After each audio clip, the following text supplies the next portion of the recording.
एक शाम प्राची टीवी पर सीरियल देख रही होती है, तभी उसकी सास वहां आती है।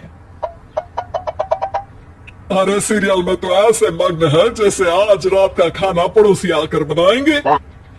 मुझे पता ही नहीं था आपने अपने बेटे की शादी पड़ोस में भी की हुई है। हैं? मतलब? मतलब इस घर में सारा काम बहू ही करती है, आप तो सिर्फ खर्राटे मारती हैं। अच्छा जी, फिलहाल तो तुम आराम फरमा रही हो, चलो जाओ, ये मेरे टीवी देखने का समय है। आहा, इसलिए मुझे भगाया जा रहा है। सॉरी, अब तो बिल्कुल नहीं जाऊंगी।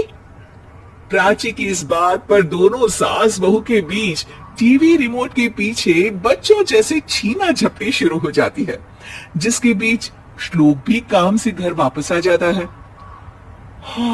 आज मेरी चूहे बिल्ली की जोड़ी किस बात पर झगड़ रही है? अरे तेरी बीवी मुझे टीवी ही नहीं देखने दे रही। अरे तुम्हारी मम्मी मुझे खाना बनाने के लिए फोर्स कर रही है। अरे वाह, ऐसे बेतुके रीजन पर तो बच्चे भी झगड़ा नहीं करते। अरे मुझे कुछ मत बोल, सब इसने ही शुरू किया है। हाँ हाँ, जैसे आप तो बहुत दूध की धूली है ना। अरे बस दोनों चुप, प्राची जाओ खाने की तैयारी करो, और माँ तुम छोड़ो, तुम्हें क्या बोलूं, शांति से अपना सीरियल देखो, मुझे दोबारा लड़ने की आवाज सुनाई नहीं देनी चाहिए। ऐसा बोलकर श्लोक वहां से चला जाता है, जिसके पीछे पीछे प्राची भी कुछ न कुछ बड़बड़ाते हुए रसोई में चली जाती है। हाँ हाँ, सासू जी को तो कुछ बोलेंगे ही नहीं, बस मुझ पर ही हुक्म चलता है, खाना बनाओ, जैसे मैं इनके घर में खाना बनाने के लिए आई हूँ। इसी तरह शाम बीतती है और रात को श्लोक और प्राची की सास खाना खाकर सोने चले जाते हैं, लेकिन प्राची गुस्से में कुछ खाए बिना काम में ही लगी रहती है। इस घर में किसी को घंटा फिक्र नहीं पड़ता, मैं खाऊं या भूखी रहूं।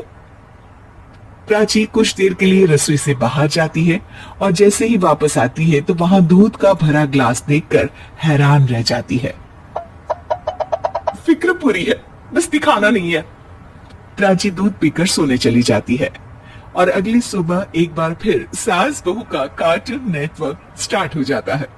ये तुमने ही किया है। अरे अजीब जबरदस्ती है, मैं बोल रही हूँ मैंने कुछ नहीं किया। दोनों ने मिलकर पूरे घर को पागल खाना बनाया हुआ है। यहाँ कोई नॉर्मल इंसान तो रह ही नहीं सकता, इसीलिए अब पड़ोसी क्या रिश्तेदार भी घर आने से कतराते हैं। और सुन बेटे, तू भी चंगा, तेरी माँ भी चंगी, तेरी बीवी भी चंगी, रिश्तेदार। हाँ जी, आपको नहीं पता क्या, गंगाधर ही शक्तिमान है, रिश्तेदार ही। हाँ हाँ, बस समझ गया। कभी जानवरों जैसे लड़ेंगी तो कभी जुगलबंदी करेंगी।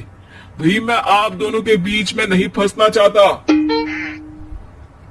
सास बहू की इस मन मौजी जोड़ी से परेशान होकर श्लोक अपना सिर खुजलाता वहां से चला जाता है। चलो अब मैं भी कीर्तन में जा रही हूँ। इस पर जैसे ही सास कमरे में अपना पर्स लेने जाती है तो वहां नाश्ते की प्लेट रखी देख मुस्कुराने लगती है और नाश्ता करके घर से बाहर निकलते हुए कुछ पैसे टेबल पर रख जाती है, जिसके कुछ देर बाद सिलेंडर वाला घर आता है। ओ मोरी मैया, मैं सिलेंडर के बारे में तो बिल्कुल भूल ही गई थी। घर खर्च के सारे पैसे भी मम्मी के पास है और श्लोक से बोला तो उल्टा 4 बात सुनाएंगे। प्राची ये सोच ही रही होती है कि अचानक उसका चेहरा चमक उठता है और वो घर में आकर इधर उधर देखने लगती है। तभी उसकी नजर टेबल पर रखे पैसों पर पड़ती है, जिन्हें वो सिलेंडर वाले को दे देती है। ये सब श्लोक देख लेता है। अच्छा बेटे, इतना बड़ा घोटाला, सबके सामने मैं तेरी दुश्मन और पीठ पीछे तेरी मेरी यारी। इस पर श्लोक एक प्लान बनाता है और शाम को सब एक साथ बैठे होने पर बोलने लगता है। माँ, तुम दोनों की बहुत लड़ाई होती है, इसलिए मैं सोच रहा हूँ कि प्राची को उसके घर छोड़ाऊं, इससे वो भी खुश रहेगी और तुम भी। अचानक श्लोक की ये बात सुनकर सास बहू शौक से उसकी तरफ देखती है। अरे ऐसे कैसे घर छोड़ाओगे, मुझे कहीं नहीं जाना। अरे तुमने बोला नहीं पर मैंने सुन लिया, तुम्हें मम्मी के साथ रहना अच्छा नहीं लगता, मुझे पता है। अरे वो अरे, जब बहू खुद कुछ काम बोले तो वो तुझे सुनता नहीं, और अब जो इसने बोला ही नहीं वो तू समझ गया। जब उसे नहीं जाना तो फिर जबरदस्ती क्यों कर रहा है? अच्छा, फिर आपको मौसी के घर छोड़ाता हूँ, बस अब आप दोनों एक घर में एक छत के नीचे नहीं रह सकती। मैं इस टॉम एंड जेरी की जोड़ी को और नहीं झेल सकता। है? ऐसे कैसे नहीं रह सकते? तुम्हें इतनी दिक्कत है तो तुम्हारा बोरिया बिस्तर पैक कर देती हूँ, लेकिन मम्मी जी कहीं नहीं जाएंगी। बिल्कुल यही सुनना था मुझे। अगर दोनों में इतना ही प्यार है फिर हर वक्त ये लड़ाई का नाटक क्यों करती हो?